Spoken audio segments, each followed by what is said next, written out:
Hello learners, in this lecture we will see how the mixing of a concrete is to be done. So far we had seen how the batching has to be done. So once you are done with the batching, you need to mix the ingredients what you have taken, right? Yeah. So mixing is the most critical operation among all the handling operation of the concrete mix. The mixing of the ingredients should be thorough in order to ensure that cement water paste, it should be water. Let me do that. Yeah, make it as water so that cement water paste completely covers the all the surface of the aggregates. So the next point is that the mixing method should be such as to ensure a uniform and a homogeneous mix of good consistency, and that too without the segregation and the bleeding, right? When we have to mix, we have to make sure that the water reaches everywhere, and as a result of that you are going to get a uniform mix. When I say uniform mix, whatever cement powder what we have taken, it should get everywhere, and as a result of that a gray color should come, and that should be uniform throughout the batch what we have taken. And also you have to make sure there is no segregation while we are mixing. We have to take the entire mass and we have to try to mix it properly so that your coarse aggregate doesn't get separated from the cement paste, and also there is no bleeding due to the more amount of water. Now objective of the concrete mix, why the objective of mixing the concrete mix? The first is the mixing is done to obtain the uniform color of the concrete. It is done to obtain the required consistency of the concrete. It is done in order to obtain the proper coatings of the surface of aggregates with the cement paste.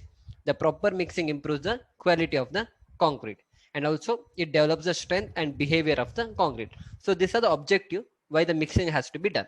Now, yeah, give me a minute. Yeah. Now coming to the mixing of concrete. So mixing can be done in two ways. One is by hand mixing. The second is we can make use of the machines for the mixing.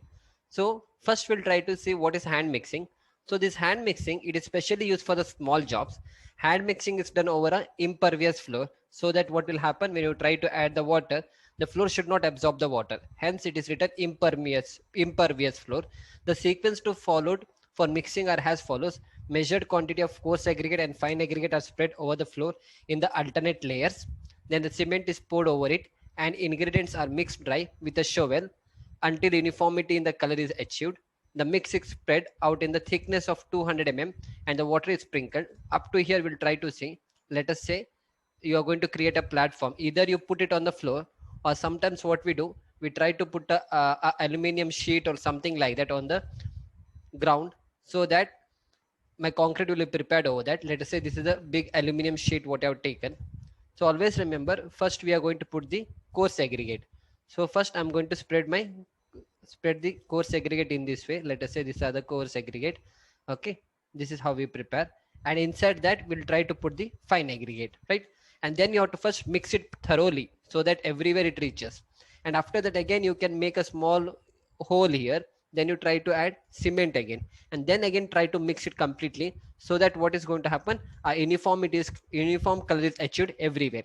So this entire mixing what you're going to do, no, it has to spread up to a 200 mm, so that you're going to get more space for proper mixing, right? The mix is kept on turning over till a uniform color is achieved.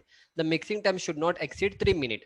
So when you try to mix, make sure that you are not mixing it for more than 3 minutes. Why is that so? Because if you try to mix more and more, then again what will happen, as a result of mixing, the coarse aggregate what we have taken, no, let me take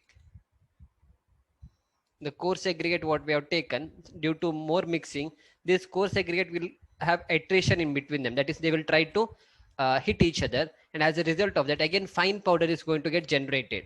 So I don't want that fine powder to be generated. So that is why it has been seen, you don't want to mix it for more than 3 minutes, right? And as the hand mixing cannot be thorough, it is desirable to add some more cement, that is around 10%, to cater for the inferior concrete produced by this method, right? So other thing is that when you try to add cement and all, what will happen, sometimes the cement, since they're very fine in nature, no, they may try to go outside this diameter what you have created. So in order to account for that, we usually try to add another 10% more in this entire concrete mix, so that a good quality of a concrete is prepared, right? So this is all about the hand mixing. Now we'll try to see how it looks practically. You might have seen all these things. See, this is how they are preparing. So whenever you try to see, this is all wrong method. Let me first do it. This is a wrong method of preparing. This is also wrong method. Then even this is also wrong method. Why is that so? We have seen that whenever we try to prepare a concrete, no, we have to put a layer there. Like in the bottom, you either spread a good what you call a steel plate or aluminum plate, right? Otherwise, what is going to happen? Now you have done the concrete. Now you have prepared a concrete here. Then what will happen once you finish everything? The the one which is in the bottom, no, they are called as dead mortar. They are called as dead mortar. So they will remain here for a very long time. And when you do the tile work and all, then again what happens, it will be very difficult for you to break it out. So that is why the good practice is that try to put a good platform in the bottom, like aluminum sheet, and over that you do this concreting. So what will happen, even your ground will be level, so you don't have to deploy other person to remove this dead mortar during the flooring work, right? This is a good practice of preparing a concrete. Yeah, you can see it here, no. First what they have done, no, see, they have put the coarse aggregate, fine aggregate and the cement. They're properly going to mix it. Once they mix it properly, then they have to this is the diameter what they were telling. Okay, this is a diameter. Let us say the diameter is something 200. It's not that you have to do 200 only, it depends up to you, but a general thing is mentioned there. And then we try to add water here. Again try to mix it properly, then again try to add water. Don't add water at once. Let us say you want to add some 10 liter of water. Okay, so it's not that at once I'm going to add 10 liter of water. First I'll add 5 liter of water. I'll mix it in such a way everywhere the water reaches, and after that again another 5 liter I'm going to add here. So as a result of that, what will happen, everywhere the proper mixing is going to happen, and your water also will not go in waste. If you add 10 liter at once, there are chances that your water may come out from this what you call the ingredients from here. So that is why we don't try to add water at once, right? And then you do the proper mixing. This is called as that shovel, what was mentioned, and this is how the concrete is prepared.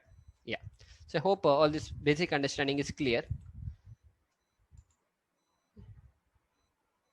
Yeah, after that, yeah, and the last next what we have is the machine mixing. You can see here, so hand mixing is this much only.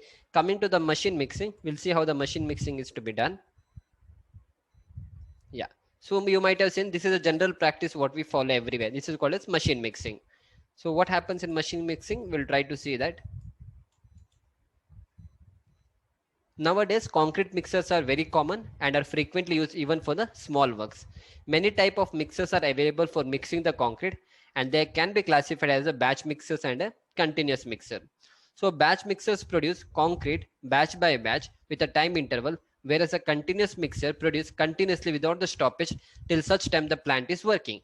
And usually this continuous mixer we are going to see it in the batching plant, whereas if you see the normal construction, house construction and all, in that case we go with this batch mixer. This is a type of mixer what we have, right? So as per Indian standard, IS stand for Indian standard 456/2000, the concrete shall be mixed in a mechanical mixture. So these are the mixtures what we have. We try to, again the procedure is same, put the coarse aggregate, the fine aggregate, then the cement, try to mix it properly, and then they try to add water, then mix it completely. And with this you can try to rotate it, right? And then you can pour the concrete into this wheelbarrow, and from here the transportation is going to happen. So these are called as machine mixing. Yeah, so you can see these are the different type of machine what we have for mixing. In the next lecture we'll try to understand this in a more better way. What is tilting mixing, what is non-tilting, what is pan mixer, what is continuous mixer and all, right? Yeah, so I hope these things are clear. We'll see you back in the next lecture. Thank you.